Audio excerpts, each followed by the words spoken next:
Hey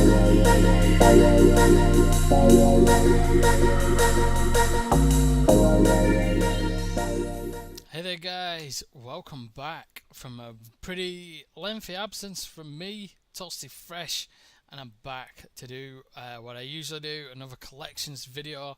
It's been quite a bit of time since I did my last one. Various reasons for that, which I'll probably go into on another video at some point and tell you about that and what's been going on with me. There'll probably be some kind of subject video, but I thought first I'm going to keep it nice and simple and just do a simple recap on what I've been buying recently for my gaming collection. So it's going to be a collections update video, and it's my main bulk of my collection, which is the PlayStation 2, which I'm going to be showing you today. Just a short and sweet video going over a few things. There's not a great deal, so and two of them are games that I've already got, but in different boxes, so all of it isn't really new. So first up though, I've got the fantastic Red Faction, and for 25p this is a no-brainer of a game to go out and buy if you've got yourself a PlayStation 2 and you just collect any kind of retro games. This is just a stupidly price for a great game, and really you shouldn't even have to think twice about buying it.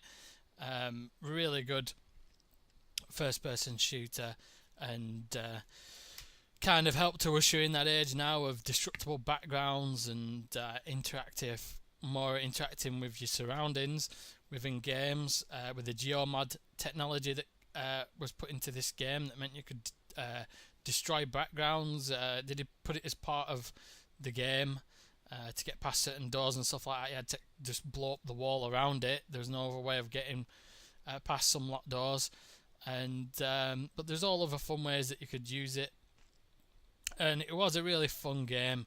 And I got this because my other copy that I got, and I ordered it online, was a platinum copy there, so that was my whole reason for buying this. I basically bought it just for the case because I don't really like having platinums, so I'd much rather have the original. But this game was great, and the only game really that's even half recreated the Total Recall experience. This game was heavily influenced by Total Recall, really. You can just tell with the way there's a resistance, there's mutants, it's set on Mars and stuff like that. Even the suits that they wear, the hazard suit things, look kind of like what Arnold Schwarzenegger was wearing when he was going around on Mars, the kind of helmets. And just a really great game, really worth going out and playing. But that's why I got that one. And the next one up, just for the case alone, was Operation Winback, which is a kind of Metal Gear Solid game, espionage game, and I think it was originally released for the N64, made by Koei, who make the involved in the Dynasty Warriors games, funnily enough. So it's a kind of strange mix of games that they've released. Well, in fact, I think they published it, and it was Midas Games who made it. But yeah, originally released for the N64. Later on, I think it got ported to the PlayStation 2. I'm sure it was pretty much later on. So this was kind of N64's answer to Metal Gear Solid, having that Metal Gear Solid type game where you had cover and things like that, and I think you had to be a bit more sneaky. It was about a guy infiltrating a military complex or something like that, so it sounds pretty familiar if you've played Metal Gear Solid. But yeah, I got this because I already had it in this case with a white background, which I've seen a few times, so I thought I'd get it again. Plus this one has a Blockbuster price tag, which is actually on the inserts, so I can't get rid of it, otherwise it'll rip the insert to bits, so I just left it on there. So I forgot what it cost the first time round. I think it cost me 30p the first time round or something like that. I'll probably have to look through one of my old videos to find that out, and it cost me 75p this time out. The only bad thing is no instruction booklet with that, which is the same as the first copy that I got, so I'm still waiting to get an instruction booklet for that.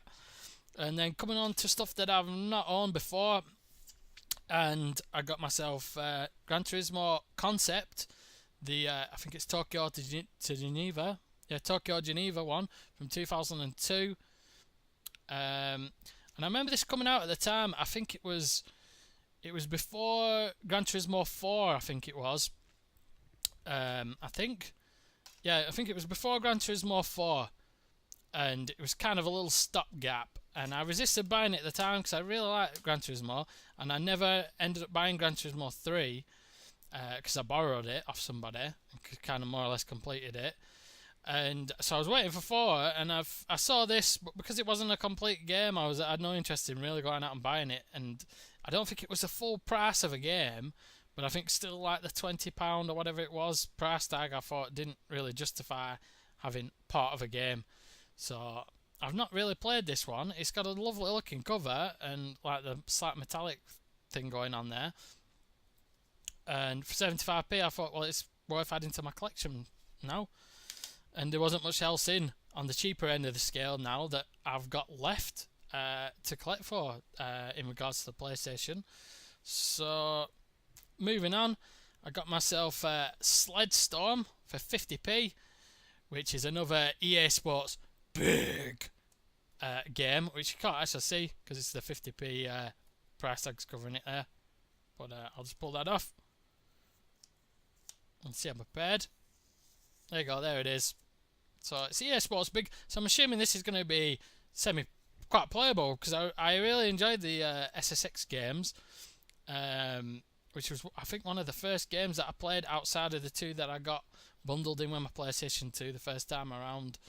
It was SSX, what my brother bought before I actually managed to be able to go out and buy myself a game. He bought one.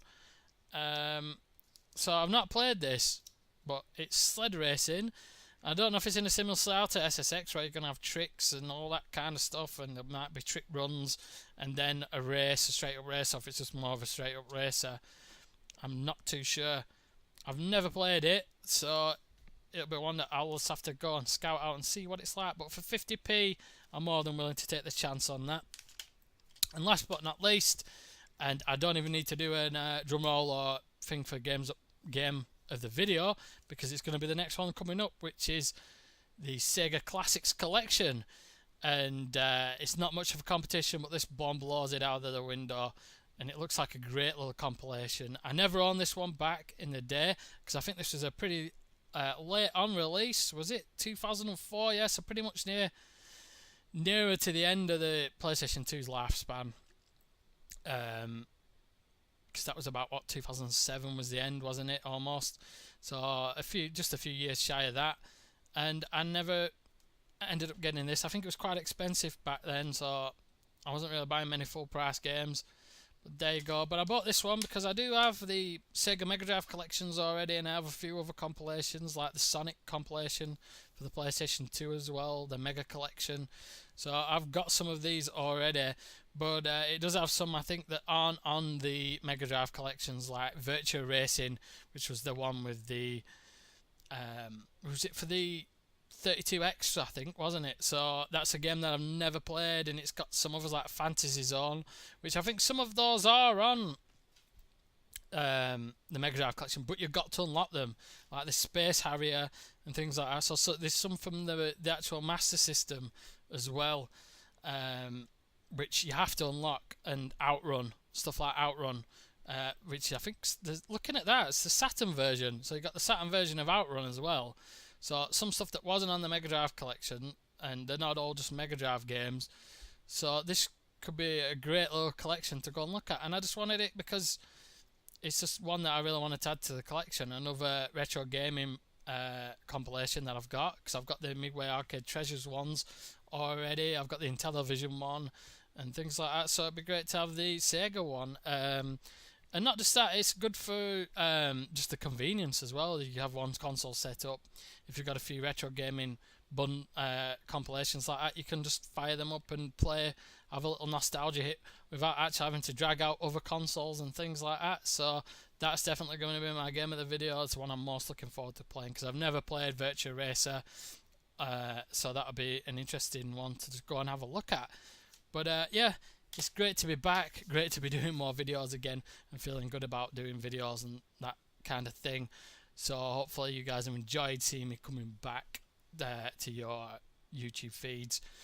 I'm hoping to do more videos very soon. Thank you for anyone who's watched me previously and who's coming back to watch me. Anyone else who's not watched me, Thanks for tuning in, guys. I'm hoping to do more stuff soon, so follow me and see what happens. But thank you very much for watching. But for me, it's game over.